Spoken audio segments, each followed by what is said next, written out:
اگر جهاد تبیین صورت نگیره جای دوست و دشمن عوض میشه، جای ظالم و مظلوم عوض میشه، بدیهی ترین مباحث تغییر پیدا میکنه.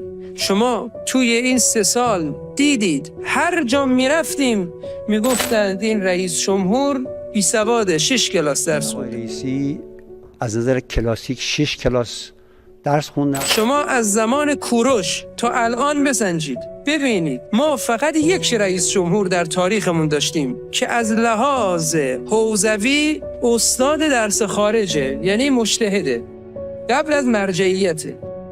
از لحاظ دانشگاهی هم دکترای دانشگاهی داره. فضای رسانه میتونه ایشون رو به بی‌سوادترین رئیس جمهور تاریخ توی اذهان تبدیل بکنه.